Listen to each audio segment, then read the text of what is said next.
자, 시작하겠습니다. 유럽은 왜 빵빵할까? 오늘 글쓰기 시간입니다. 그래서 오늘 여러분들이 저 책, 오늘 유럽은 책도 필요해요. 책 밖에 놓고 와가지고. 아니야, 책 없어도 돼. 유럽은 왜 빵빵할까라는 부분들이 이제 지리에 관한 어떤 그런 책이었기 때문에 여러분들이 지리에 관한 주제를 하나 붙잡아서 그와 관련돼서 여러분들이 조사하고 공부해서 그 내용을 바탕으로 여러분들이 설명하는 그런 글들을 한번 써보자고 이야기를 했습니다. 그래서 여러분들이 잡은 주제가 일단 기본적으로 지리에 관한 것이면 좋겠다라고 했었는데 지리와 관련된 주제인 건가? 라는 부분들을 봐야 되고 그다음에 이제 유럽은 왜 빵빵할까요?라는 그 글의 형식에 맞추어서 그 글 쓰는 어떤 그런 방식에 맞춰서 써보자라고 했던 이유들은 그 글의 어떤 특징들을 발견해서 그런 특징에 따라 또 여러분들이 글을 써볼 수 있는 또 그러한 실력을 키우기 위해서이지. 그리고 이제 어쨌든 뭐 이게 글이다 보니까 그 글 안에서 여러분이 제기하고 있는 그 제목, 주제에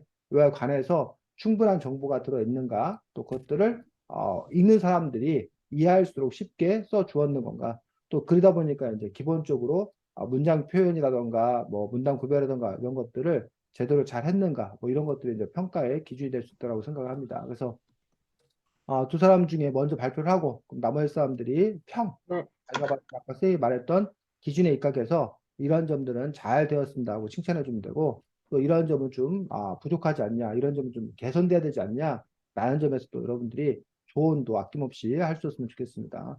네. 자, 성현이 자 누가 먼저 할까요? 제가 먼저 할게요. 가위바위보 하고 성현이 지하부터 그럼 지하부터 먼저 제가 글 쓴 거 읽으면 되죠. 아 잠깐만 기다려줘 공유해 줄게.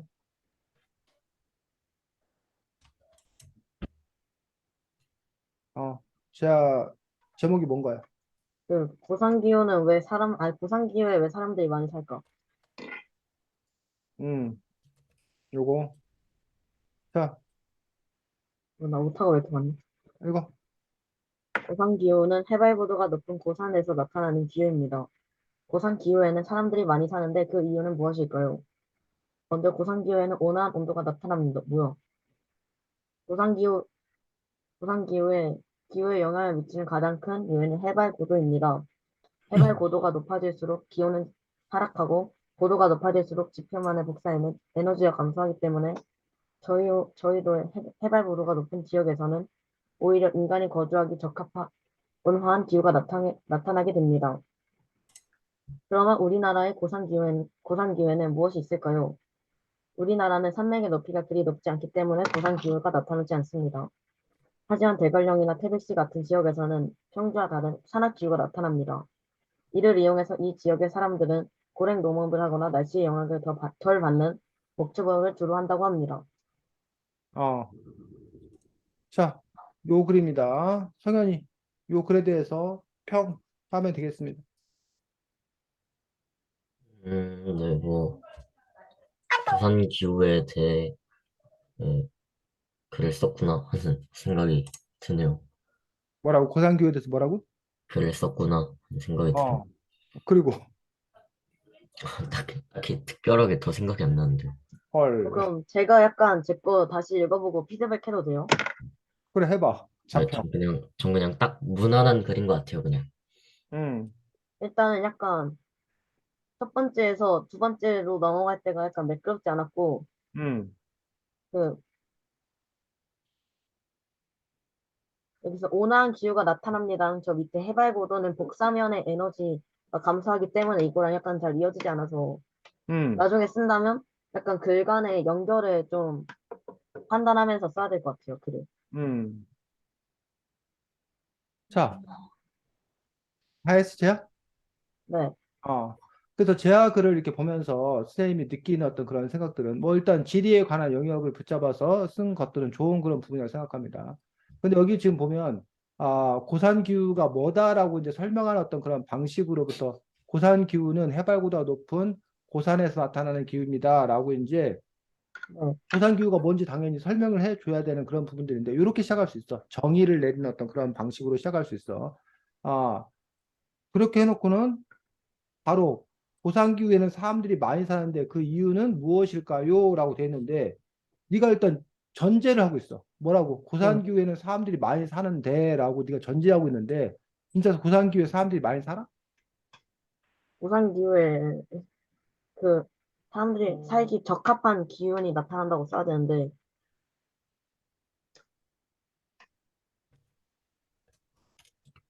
이 부분에서 고산기후엔 사람들이 진짜 많이 사는지를 제한을 알고 있는지 모르겠는데 수ем은 잘 모르겠다는 거. 네. 그러면 네가 여기서 고산 지역인데 사람들이 많이 사는 그런 구체적인 사례를 먼저 네가 제시를 해주는 거야. 그러니까 유명한 도시. 약간 도시 어, 같은 데를 마추픽추를 예시로 들어서 어, 예전에 고대 사람들은 어, 이런 데 많이 살았다라는 걸 약간 그런 식으로. 그 그렇지. 이유는 무엇일까요? 라고 나오면 좀 더 매끄럽게. 그렇지. 네가 그 뭐 마추픽추라는 거는 뭐 해발 몇천 미터에 있다. 근데 거기는 뭐 몇십만이 과거에부터 뭐 살았었다. 근데 네. 우리는 당연히 그 높은 곳에 왜 사람들이 살까? 뭐야? 이상하다고 생각한다. 그런 고산지대에도 사람들이 많이 살았던 이유는 무엇인가? 뭐 이런 식으로 네가 그 이야기들을 풀어줘야지. 아니면 마추픽추 얘기를 하면 너무 옛날 얘기 같고 지금도 그 네. 고산지대에 위치한 그 큰 도시들이 있을 거 아니야. 네. 그럼 그런 도시들을 네가 뭐 무슨 도시는 해발 몇 미터에 사는데 인구가 얼마다. 또 무슨 도시는 해발 몇 미터 인구가 얼마다. 이런 이야기를 네가 끌어다가 쓴다던가.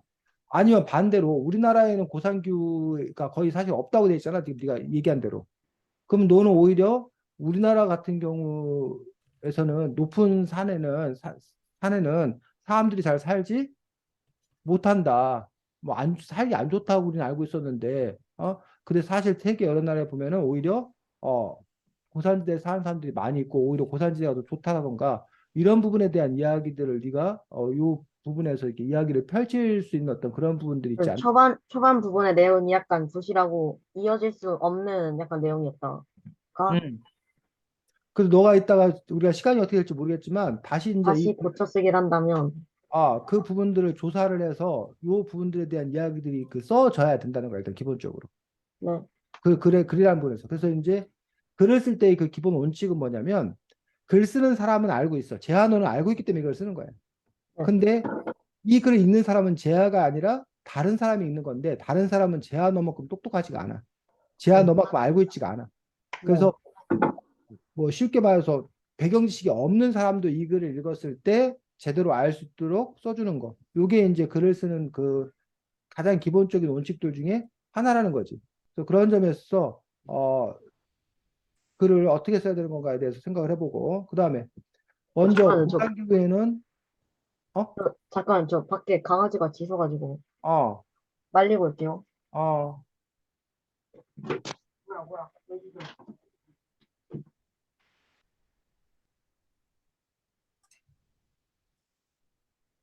음, 음, 음.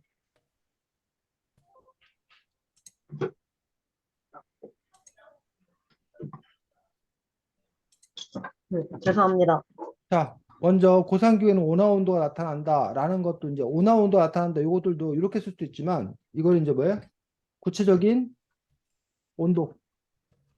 그러니까 15도. 1년 내내 아까 네가 말한 대로 15도라던가 뭐 이런 식으로 뭐 15도 뭐 사람들이 가장 살기 좋아하는 온도는 얼마인지 사람들이 가장 쾌적하게 느끼는 온도가 얼마인지 아니면 뭐 우리가 예를 들면 여러분들이 우리나라 여름은 너무 30 몇 도 올라가서 너무 덥고 겨울은 영하 뭐 10 몇 도 내려가서 너무 춥고 우리나라 이제 주로 이제 봄 가을이 아까 네가 말한 대로 10에서 몇 도 사이에서 그 사람들이 쾌적하게 살기 좋은 온도인데 요 고산기후가 뭐 몇 도라던가 이런 식으로 구체적인 어떤 그런 수치, 온도를 제시해 줄 때 그냥 막연하게 그냥 온화 온도라고 쓰는 것보다는 구체적인 온도를 제시해 주는 게 더 좋다고 생각이 들고, 먼저 고산기후는 온화 온도가 나타난다. 그 많이 사겠지. 그러면은, 네.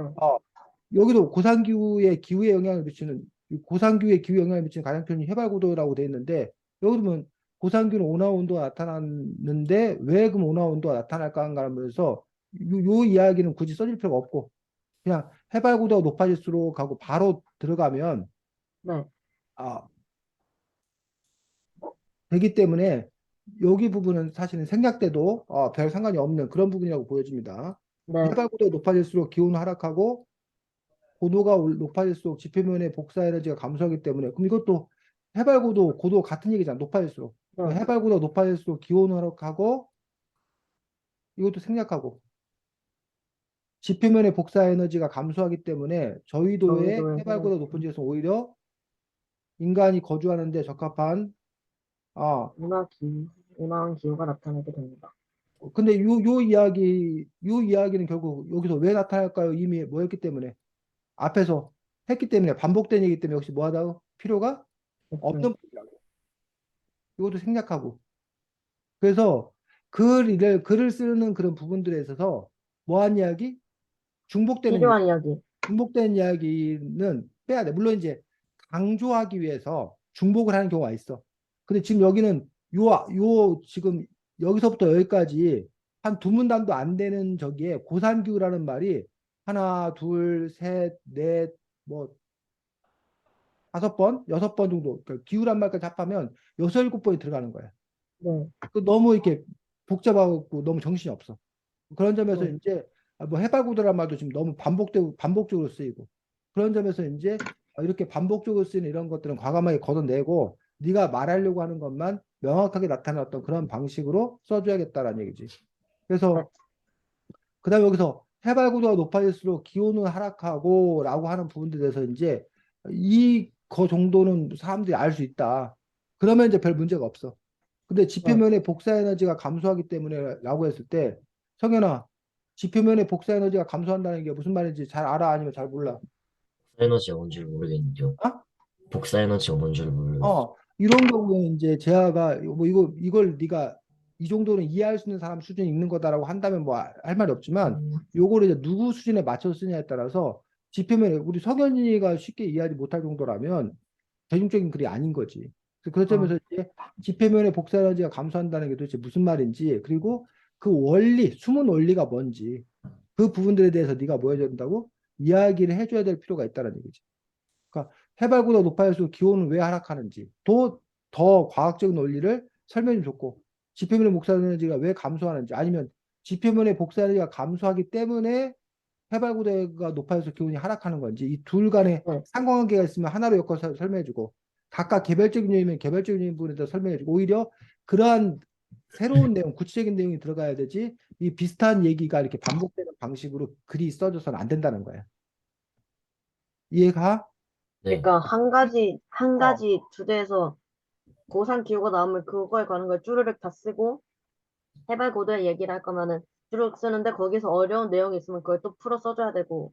그렇지. 그렇게 된다는 거야. 그렇게 더 안으로 깊숙이 들어가야 된다. 예를 들면 뭐 재하야 내가 너를 사랑하는데 사랑하는 이유를 지금부터 말해볼게. 뭐 사람이 사랑하는 이유에는 뭐 많은 이유가 있겠지. 그런데 특별히 내가 너를 사랑하는 이유는 뭐 특별한 게 있는 것도 아니고 그걸 내가 하나하나 얘기해 보려고 그래. 지금 쌤이 말하는 거에서 실속이 있어 없어? 없어요. 없다는 얘기야. 그럼 사랑하는 이유를 말한다는 얘기를 지금 몇 번이고 지금 되풀이하고 있다는 얘기야. 이건 얘기를 잘하는 게 아니란 얘기야. 뭐 내가 너를 사랑하는 이유는 첫째, 너는 내가 얘기할 때마다 바로바로 피드백을 주기 때문에 너 의사소통이 활발해. 둘째, 너는 배경 지식이 많이 있어서 너하고 있으면 내가 많은 걸 알게 돼. 이렇게 구체적으로 써줘야 네. 재하를 왜 사랑하는구나, 재하를 왜 좋아하는구나 이런 거를 다른 사람들이 정보를 가질 수 있는 거잖아. 그래서 그 글이 어떤 식으로 써져야 되는 건가라는 부분에서 지금 쌤이 얘기하고 있는 거고. 자, 그러면 우리나라의 고상기후에는 무엇이 있을까요? 라고 되어 있는데, 이거는 말 자체가 말이 안 돼, 이게. 그러니까 이 어법 자체가 안 맞는 경우에, 이런 경우는. 고산기후에는 무엇이 있을까요? 라고 하면은, 고산기후의 종류가 있어가지고, 첫째 이런 거 있다, 둘째 이런 거 있다, 이렇게 되는 거잖아. 그러니까 너는 지금 우리나라의 아, 그럼 우리나라의 지역에는 고산 기후가 있을까요? 라고 쓰면 밑줄 거랑 그렇지. 딱 아니면 맞는 뭐 거죠. 고산 기후가 나타나는 우리나라의 지역은 어디일까요? 뭐 이런 식으로 써야지. 그래서 그런 점에서 이제 그 문장 표현 자체가 어법에 맞게 표현한 어떤 그런 부분이 되고 우리나라는 산맥의 높이가 그리 높지 않기 때문에 고산 기후가 나타나지 않습니다라고 되어 있는데 그러면 이것 부분들도 그러면 아까 도대체 전에 제가 말했던 아까 그 질문으로 하면 우리나라에는 말해. 우리나라의 뭐였더라? 그 지역에는 우리나라에는 고산 기후가 나타날까요? 라고 했으면 우리나라는 산맥의 높이가 그리 높지 않기 때문에 고산 기후가 나타나지 않습니다가 오면 딱 맞는 거죠. 고산 기후가 나타나는 높이는 얼마인가 수치가 나타나야 되고 그리고 우리의 산맥의 높이는 우리나라 얼마인가? 우리나라 산들은 산들의 높이는 이 정보가 같이 주어져야 사람들이 납득할 수 있다는 얘기예요. 그 다음에 음, 산맥의 높이가 얼마인가? 요것도 사실은 좀 이렇게 별로 좋은 표현은 아니야. 산맥과 산하고 다르지. 산맥은 산들이 연결되어 있는 어떤 그런 부분이기 때문에 산맥의 높이라는 건 없는 거지, 사실은. 물론 뭐 그 산들이 높은 산들을 중심으로 뭐 그 뭐 산맥이 형성되어 있으면 그 산맥 자체가 높다고 얘기할 수 있는데 보통 이제 산의 높이라고 얘기하지 또 산맥의 높이라고 얘기하지 않는다는 얘기야. 그래서 어쨌든 네, 정확한 표현을 썼으면 좋겠다라고 생각이 들고 그다음에 하지만 대관령이나 태백시 같은 지역에서는 평지하다는 산악기후가 나타납니다. 이 산악기후라는 거하고 고산기후는 좀 다른 거야? 네, 다르대요. 어? 그럼 그리고 이 음, 부분에도 네가 설명을 해줘야지. 어? 아, 고산기후는 없지만 뭐 산악기후라는 거 산악기후가 있는 지역은 있습니다 해가지고 고산기후와 산악기후는 또 어떤 차이가 있는지를 설명을 해주고 그래서 이제 대관령 태백시 같은 경우가 또 어떤지에 대해서 설명을 네가 해주는 것들이 필요하다는 얘기예요. 그래서 네, 지금 보면 문장 표현을 손볼 부분도 많고 그다음에 겹쳐지는 부분들이 있어서 빠져야 되는 부분들도 있고 또 내용적으로 놓고 봤을 때 어쨌든 이렇게 보충해 줘야 될 부분들도 상당히 많기 때문에 네, 지금 선생님이 말했던 이런 부분들이 좀 이따가 만약에 시간이 되면 아니면 다시 네가 글을 쓴다라면 이런 부분들이 개선되어서 글을 쓸 수 있으면 좋겠다라고 생각이 들고 실제로 그래서 우리나라 대관령이나 태백시 같은 데가 여름철에 대관령이나 태백으로 사람들이 피서를 많이 가 실제로 여기가 뭐야 여기는 에어컨이 필요 없고 선풍기도 필요 없대 그냥 밤에 그래서 대관령 쪽에 그 사람들이 캠핑족들이 몰려가 가지고 거기서 아예 그 강릉이나 뭐 이런 데 사는 사람들 가까운 데 사는 사람들은 거기서 출퇴근을 한다는 거야 열대야를 네, 일으키지 않기 때문에 뭐 그런 점에서 이제 뭐 이렇게 그쪽 지후의 기후에 대해서 얘기를 했고 조금 다른 얘기인데 이건 좀 다른 얘기야 진짜 다른 얘기인데 우리나라는 높은데 살면 달동네라고 해가지고 우리나라는 그 달동네가 집값이 쌌었어. 네, 빈민촌이야. 가난한 사람들이 산 높은 데 가 사는 거야. 교통도 불편하고 오르기도 힘들고. 그래서 쌤이 이탈리아인가를 갔는데 이탈리아 같은 경우 이렇게 산인데 산 높은 데에 이제 그 집들이 있는데 거기는 오히려 산 높은 데에 있는 집들이 고가 부자들이 거기 산다는 거야. 음, 그래서 우리하고 너무 다르다. 그런 개념이 너무 다르다는 생각이 들었었는데 뭐 거기가 뭐 기후 때문에 그런 것 같지는 않고 왜냐면 어차피 뭐 이렇게 도시하고 그 산하고 이렇게 그 안에서 그렇게 차이가 날 높이는 아닌 것 같기도 한데 어쨌든 뭐 그 이유는 정확히 잘 모르겠는데 하여튼 네, 그런 점에서 이 고산지대에 그 사는 어떤 그런 사람들 필리핀에도 무슨 어디 뭐 백이온가 어디 그런 바기온가 그런 도시가 있는데 거기도 해발 고도가 높아가지고 1년 내내 봄 날씨여가지고 살기 좋다라고 뭐 이렇게 얘기를 들은 적이 있는데 어쨌든 그런 자료들이 더 이제 추가되었으면 되지 않을까라고 생각합니다. 자, 당연히 하겠습니다. 네, 바로 읽어요. 아, 이스라엘 팔레스타인 분쟁은 언제까지 지속될까? 중동의 패권 국가였던 오스만 제국이 1차 세계대전에서 패배한 뒤 팔레스타인이라고 알려진 지역을 영국이 장악하게 된다. 당시 그곳에 살던 사람들은 대부분이 아랍인이었고 유대인은 소수민족이었다. 그 뒤 국제사회가 유대인을 위해 고국을 팔레스타인 지역에 건설하는 과제를 영국에 안기면서 두 민족 간의 긴장감이 커지게 되었다. 유대인들에게 팔레스타인 땅은 조상들의 고향이었지만 팔레스타인 아랍인들도 이 땅의 영유권을 주장하며 계획에 반대했다. 그러던 중 1920년대와 40년대 사이 2차 세계대전에서 벌어진 나치에 의한 유대인 학살을 피해 팔레스타인 지역에 도착하는 유대인들이 늘게 되었고, 이는 곧 유대인과 아랍인 사이의 폭력 사태로 이어졌고, 영국 통치에 대한 반감도 커졌다. 1947년 유엔은 팔레스타인 지역을 유대인 국가, 아랍 국가로 분리하되 예루살렘은 국제 공동 통치 구역으로 두는 팔레스타인 분할안을 통과시킨다. 예루살렘은 누구의 소유도 아닌 국제도시가 될 계획이었다. 하지만 이 분할안은 유대인 지도자들은 받아들였지만 아랍 측의 거부로 결국 실행되지는 못했다. 1948년 문제를 해결하지 못한 영국 통치자들은 팔레스타인 지역에서 철수하고 그 뒤 유대인 지도자들은 이스라엘 국가 건국을 선언했다. 많은 팔레스타인인들이 이스라엘 국가 수립에 반대했고 이는 곧 1차 중동 전쟁으로 이어졌다. 이웃 아랍 국가들이 이웃 아랍 국가들의 군대들이 팔레스타인 지역을 침략하게 된다. 이로 인해 팔레스타인 지역 주민 수십만 명이 피난길에 나서야 했다. 이듬해 뭐야 이게 제1차 중동 전쟁이 휴전으로 끝날 무렵 이스라엘은 팔레스타인 지역의 대부분을 장악하게 된다. 오늘날 서한 지구로 알려진 땅은 요르단이 가자 지구는 이집트가 점령했다. 예루살렘이 예루살렘의 경우에는 서쪽이 이스라엘이 동쪽은 요르단이 각각 두 지역으로 나뉘게 된다. 하지만 참전 세력들 간의 서로를 향한 비난이 끊이지 않으면서 이 전쟁은 결국 평화협정을 맺지 못했고 이후 수십 년간 더 많은 전쟁과 싸움이 지속되고 있다. 이스라엘과 팔레스타인 사이에는 서로 합의하지 못한 수많은 문제들이 있다. 팔레스타인 난민 처리 문제, 이스라엘이 점령 중인 요르단강 서안 지구의 유대인 정착촌의 잔류 문제, 그리고 양측이 예루살렘을 공유해야 하는가 아닌가를 해결해야 한다. 또한 어, 또한 팔레스타인을 국가로 만들어야 하느냐는 가장 답하기 어려운 문제도 있다. 양측은 25년 넘게 평화회담을 해왔지만 지금까지 갈등을 해결하지 못했다. 지난 2020년 당시 도널드 트럼프 미국 대통령은 중동 평화안을 내놓았다. 베냐민 네타냐후 이스라엘 총리는 이를 세계의 딜이라 부르며 환영했지만 팔레스타인은 한쪽에 치우쳤다며 거부했다. 중동 평화안은 그 뒤로도 실행되지 못하고 있다. 앞으로 있을 어떤 평화협정이든 이스라엘과 팔레스타인 양측의 동의를 얻기 전까지 그렇게 될 때까지 양측의 갈등은 끊이지 않을 것이다. 자, 일단은 아까 제가 쓴 글이랑 이게 차이점이 얘는 이 글은 약간 그 날짜랑 그 연도를 바탕으로 매끄러지게 이어지도록 했고 역사적 사실과 함께 약간 다른 지리적인 이유와 또 약간의 분쟁이 지금까지 지속된 이유를 섞어서 잘 표현한 것 같아요. 음,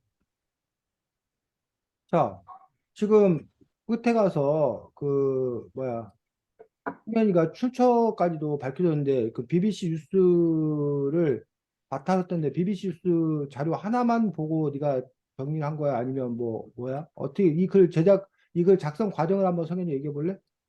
왜 하필 이 문제로 다뤘는지 이 글 작성을 해서 너는 어떤 과정을 밟았는지. 일단은 처음에 뭔가 이스라엘 팔레스타인을 주제로 하게 된 건 뭔가 약간 그 지리에 관련된 거니까 뭔가 영토 분쟁도 뭔가 어느 정도 관련이 있지 않을까 해서 음, 생각을 한 게 이스라엘 팔레스타인 분쟁이었고 음, 이제 제가 그게 대략적으로만 아는 거라서 정확하게는 몰라가지고 이제 약간 정보를 얻으려고 검색을 해서 네, 음, 저 BBC 뉴스 코리아에 나왔던 글을 바탕으로 약간 요약도 하고 뭔가 좀 모르겠는 건 좀 어떻게 풀어쓰고 그러면서 네, 정리한 거예요. 음. 자, 그래서 지금 성현이가 어쨌든 뭐 글을 열심히 잘 썼습니다. 그래서 이스라엘 팔레스타인 분쟁은 언제까지 지속될까라는 그 부분들에 대해서 이제 이게 이제 두 가지 측면을 갖고 있는 거야. 하나는 아 사실은 이스라엘 팔레스타인 분쟁은 상당히 그동안 많이 알려진 그런 내용이라는 거지. 우리가 네, 요거 관련해서 예전에 다른 책 우리 같이 본 적 있지 않나? 네 그거 종교에 대한 이야기였나? 아? 아닌가? 그 이슬람 바로 약간 알고 이슬람 네 그거요.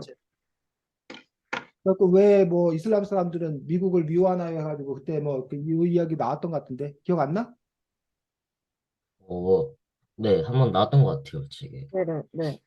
또 여기 이 책 안에도 이 책 유럽은의 빵빵할까에 요 사장에 예루살렘은 누구의 수도일까 해가지고 125쪽 그 챕터에도 사실은 지금 이 얘기가 나와 있지. 예루살렘은 누구의 수도일까 해가지고 이 부분에 대한 이야기가 지금 나와 있는 거지. 네, 그래서 물론 이제 여기하고는 더 이제 근원적인 어떤 그런 과정을 밟고 있기 때문에 이 글로서 어떤 의미가 있는 어떤 그런 글이라고 생각합니다. 그래서 이스라엘과 팔레스타인 분쟁이 언제까지 지속될까라는 부분에서 이제 이렇게 성현이처럼 이렇게 역사를 갖고 시작할 수 있는데 이거의 현재형, 그러니까 최근 이스라엘과 팔레스타인 사이에 어떠한 문제가 있었는지에서 업데이트된 최근에 어떤 그런 이야기로부터 시작을 해서 그 이야기로 간다던가 아니면 시작하는 방법에 요즘에 어쨌든 가장 큰 분쟁은 어디야? 러시아, 우크라이나. 러시아 우크라이나의 어떤 그런 전쟁으로 인해서 지역 그 관심이 크다. 근데 오랜 기간 동안 분쟁을 겪고 있는 것이 있다. 바로 어디다?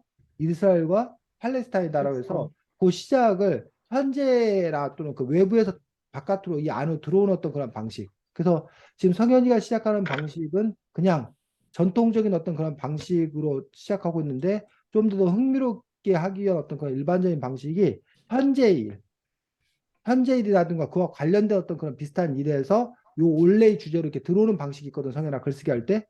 네.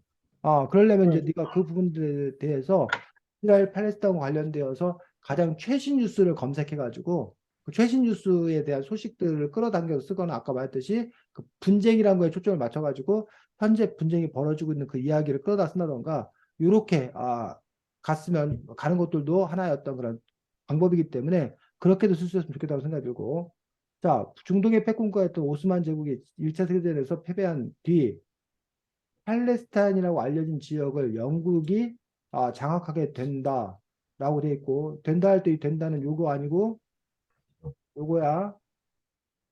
네. 아, 당시 그곳 살던 사람들은 대부분이 아랍인이었고 유대인은 소수민족이었다라고 이제 역사적으로 그 얘기를 이제 쓰고 있는 것도 볼 수 있습니다. 그리고 국제사회가 유대인을 위해 고국을 팔레스타인 지역에 건설하는 과제를 영국이 안기면서 두 민족 간의 긴장감이 커지게 됐다. 유대인들에게 팔레스타인 땅은 조상들의 고향이었지만 팔레스타인 아랍인들도 이 땅의 영유권을 주장하며 계획에 반대했다고 되어 있는데 자 유대인들에게 팔레스타인 땅은 조상들의 고향이었지만 알겠어. 근데 팔레스타인 아랍인들도 이 땅의 영유권을 주장하며 계획에 반대했다. 그러면 뭐가 궁금해? 계획이 뭔지. 어? 계획이 뭔지. 아니지 이거는 여기 국제 이게 계획이구나. 팔레스타인 지역에 건설하는 과제 고국을 왜 이 땅의 영유권을 그렇지 주장했는지.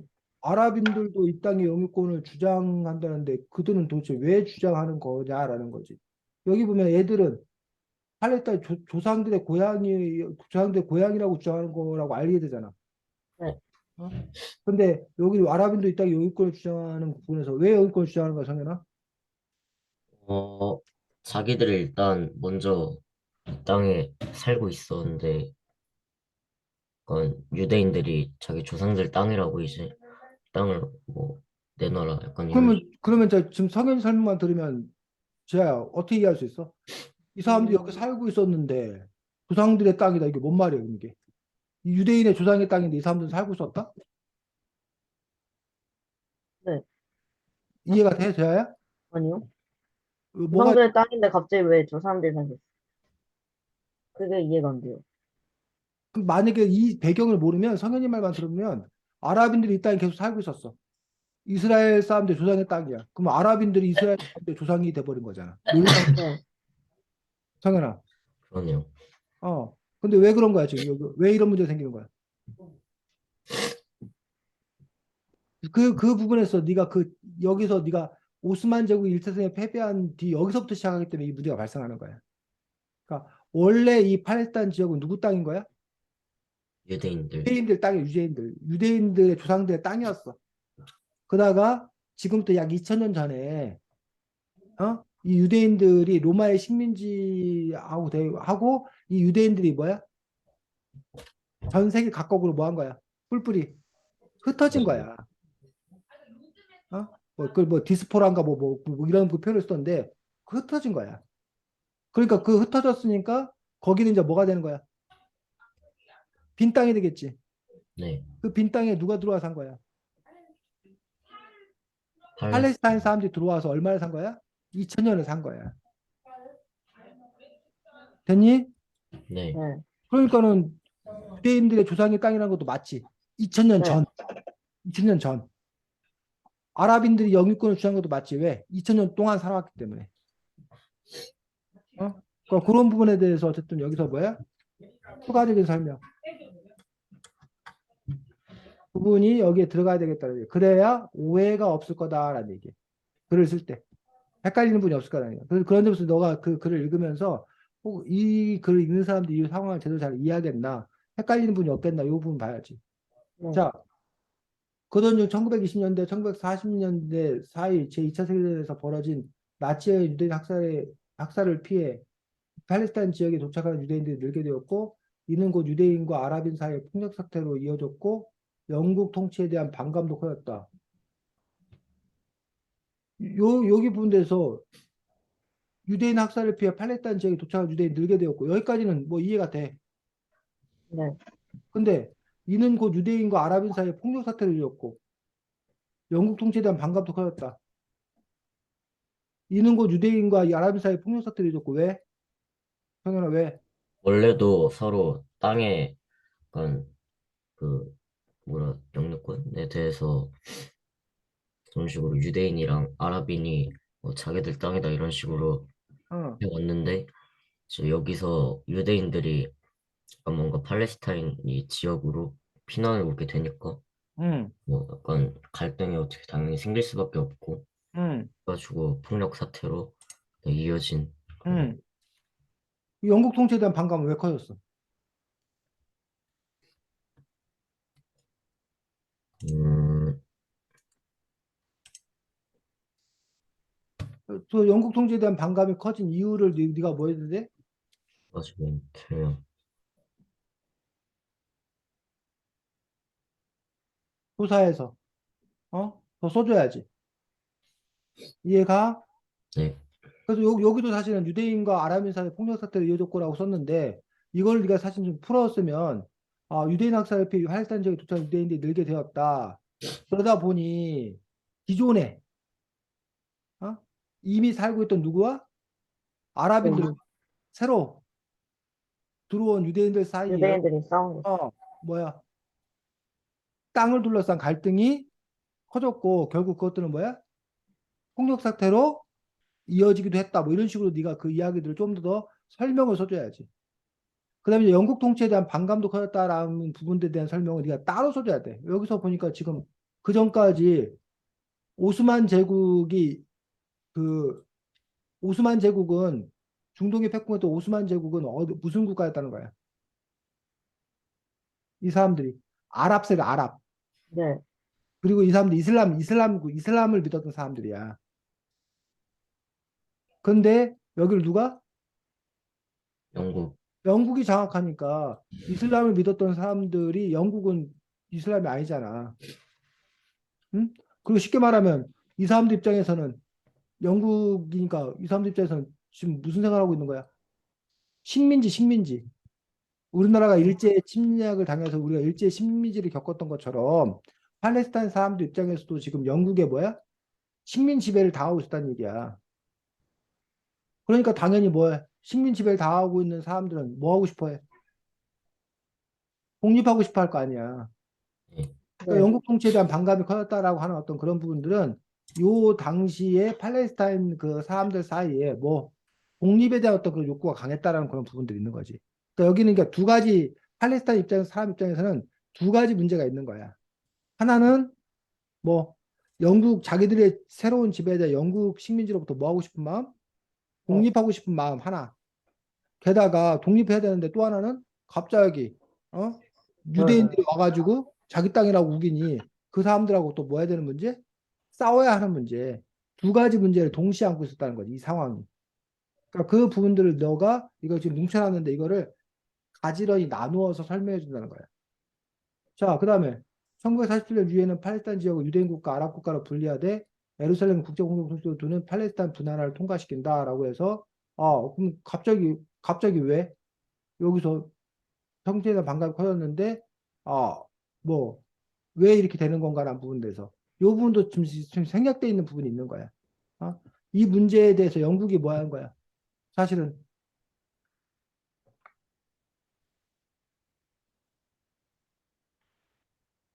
이 영국의 이중 플레이가 있었던 거지. 네. 그 얘기 알지 않아? 영국이 독일과 싸워야 되는데 너무 힘드니까 도와달라고 유대인들한테는 전쟁 자금을 도와달라고 하면서 뭘 약속한 거야? 너희들이 전쟁 자금을 도와주면 우리를 도와주면 어떻게 하겠다고? 도와주면은 이 땅을 유대인 너희들에게 주겠다고 약속한 거야. 또 누구한테는 또 이제 팔레스타인 팔레스타인 사람들한테는 너네가 우리를 도와주면 너희들을 뭐 시켜주겠다? 땅을 주겠다. 해방시켜주겠다. 독립시켜주겠다고 약속한 거야. 독일과 싸워야 되니까. 협력을 끌어내야 되니까. 그러니까 결국은 뭐야? 빵은 하나 있는데, 성현이가 빵은 하나 갖고 있는데, 재하야, 네가 이번에 내가 시험 보는데 네가 나 도와주면 시험 공부 도와주면 내가 이 빵 줄게. 라고 약속하고 성현이가 선생님, 저 글쓰기 숙제 봐주시면요, 제가 선생님한테 이 빵 드릴게요. 라고 해가지고 나는 성현이한테 글쓰기 숙제 도와줬고, 재하는 성현이한테 시험 공부 도와줬고, 그러고 나서 이제 나도 재하도 이제 서로 이제 뭐 달라고 그러는 거야? 어. 빵. 빵 달라고 그러는 거야. 근데 성현이한테 빵이 하나밖에 없는 거야. 그러니까 내가 야 이거 내 빵이거든. 내가 얘 뭐야 숙제 도와주고 이거 내가 받기로 했거든. 근데 재하는 뭔 말이에요? 내가 시험 공부 도와줘. 내가 입방 받기로 했거든요 하고 나하고 재하 사이에 뭐야? 싸움이 붙은 거지. 아, 그래서 영국은 땅을 하나 가지고 있었을 뿐인데 싸운 거는 이제 팔레스타인이나 이스라엘이 이스라엘. 싸운 거지. 그러니까 이제 성현이 보고 야 네가 말해봐. 재하도 야 네가 나 주기로 했잖아. 근데 성현이가 뭐라고 하는 거야? 야 나 몰라. 나 이거 어떻게 할지 모르겠으냐고 이거를 누구한테 넘긴 거야? 유엔. 유엔한테 넘겨 유엔한테. 어, 유엔한테 물어봐. 나 모르겠어. 나 니들이 알아서 해. 뭐 이런 식으로. 그 유엔이 그러니까 이걸 떠맡아가지고 이렇게 지금 아 그래? 그럼 그 빵 이렇게 나눠 먹어. 라고 지금 한 거란 얘기야 이게 지금. 자, 그 분할을 통과시키고 예루살렘은 누구의 소유도 아닌 국제도시가 될 계획이 없다. 하지만 이 분할을 유대인 지도자는 받아들였지만 아랍 측의 거부로 결국 실행되지는 못했다. 그래서 쌤 또 이 사실도 처음 알았네. 성현이 덕분에. 쌤 오히려 그 아랍 측이 받아들이고 유대인들이 거부한 걸로 알고 있었는데 오히려 그 거꾸로 했다는 것들에 대해서 처음 알았네. 어쨌든.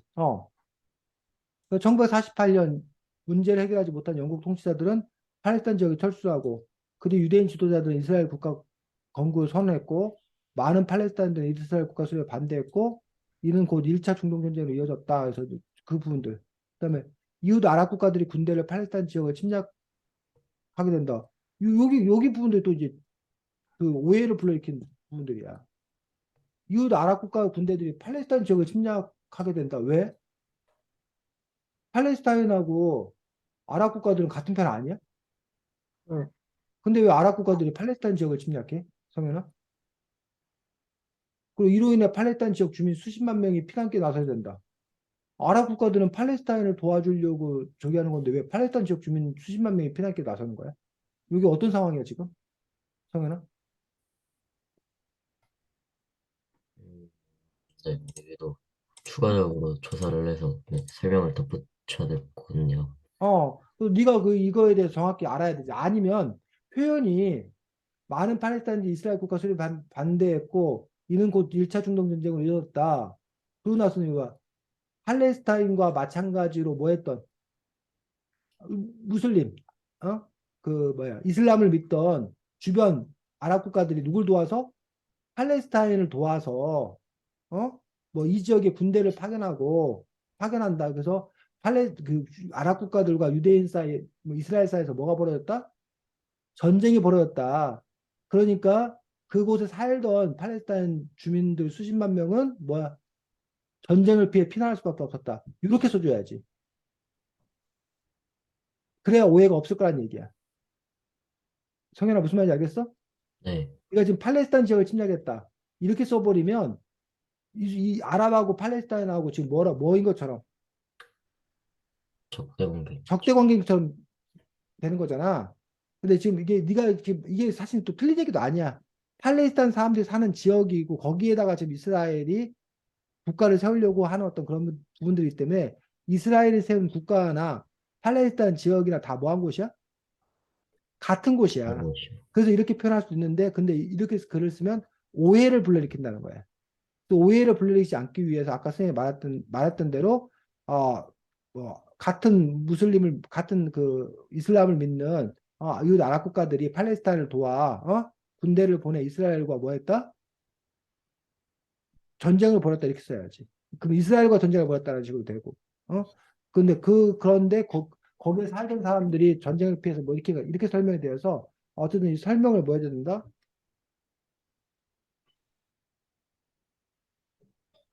잘해야 된다. 오해가 없게 정리해서 써줄 필요가 있다는 거죠. 지금 여기 부분들이. 이듬해 1차 중동지 휴전으로 끝날 무렵 이스라엘은 팔레스타인 지역의 대부분을 장악하게 된다 해서 요것도 바뀌어야 돼. 순서가. 중동지 휴전으로 끝날 무렵 이스라엘이 팔레스타인 지역의 대부분을 장악하는 게 아니라 이듬해 1차 중동 전쟁은 어디로? 일방적인 어디? 이스라엘 이스라엘. 이스라엘 상대로 뭐 하게 되고 침입. 끝이 되게 되고 결국은 뭐 팔레스타인 지역을 대부분 장악한 상태 속에서 휴전이 된다. 뭐 이런 식으로 이제 그 이야기가 순서가 바뀌어야 된다는 거지. 그래야 오히려 더 이해하기 더 쉽다는 거야, 이 부분도. 오늘날 서한지구로 알려진 땅은 요르단이, 가자지구는 이집트가 점령했다. 이건 또 무슨 얘기야?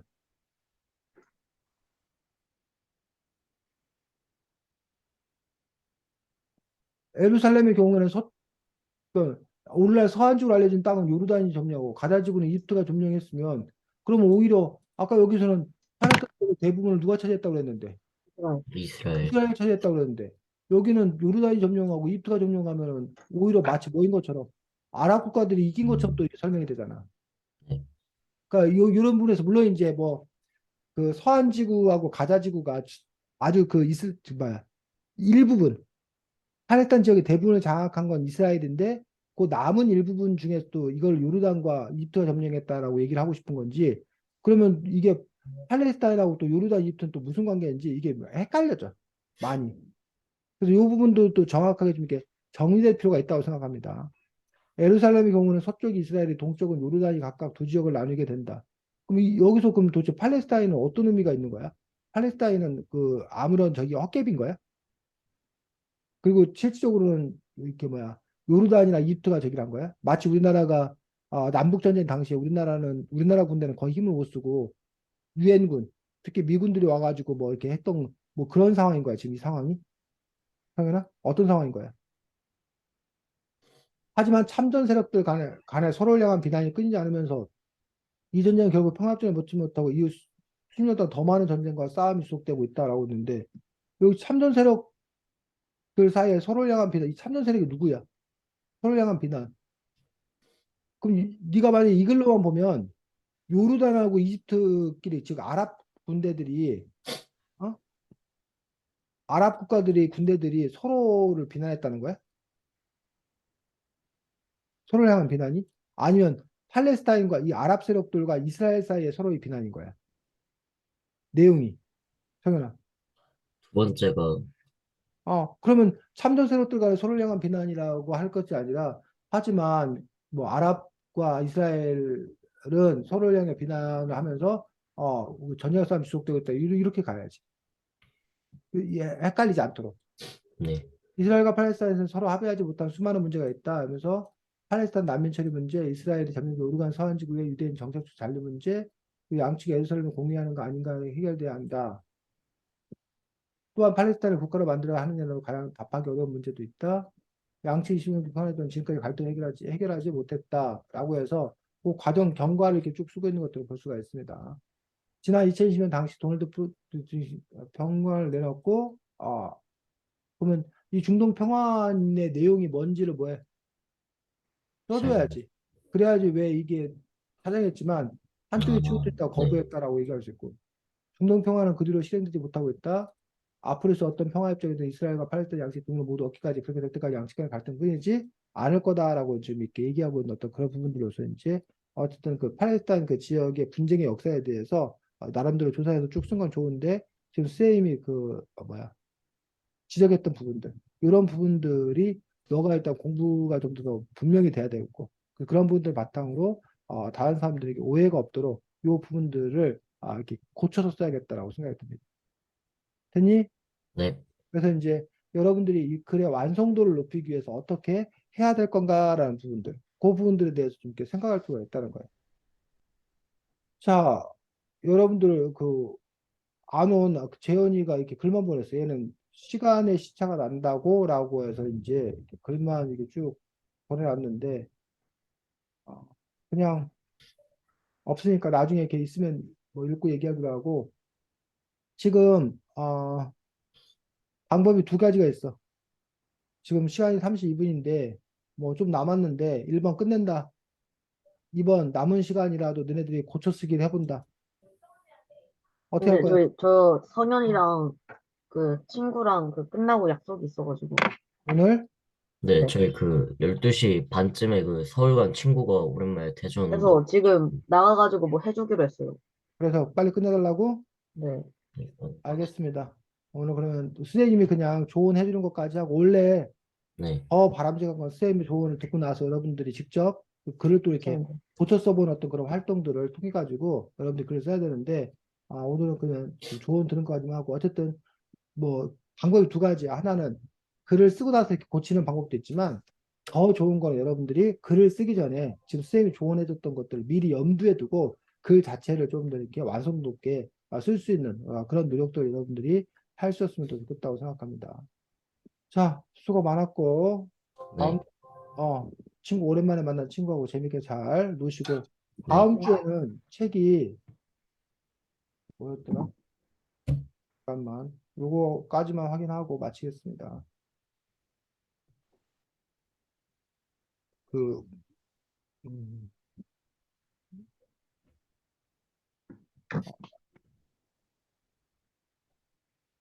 네. 다음 주에는 가면생활자라는 소설책입니다. 이거죠, 이거. 맞습니다. 봤어? 읽어봤어? 소설책이에요? 아직 안 읽었어? 네. 가면생활자에서 아주 흥미로운 내용들입니다. 미래에 관련된 흥미로운 내용들이어서 읽을만 할 거예요. 다음 주에 그러면 또 반갑게 보시도록 하겠습니다. 수고 많았습니다. 잘 놀고, 안녕히 안녕히 안녕. 계세요. 계세요. 네.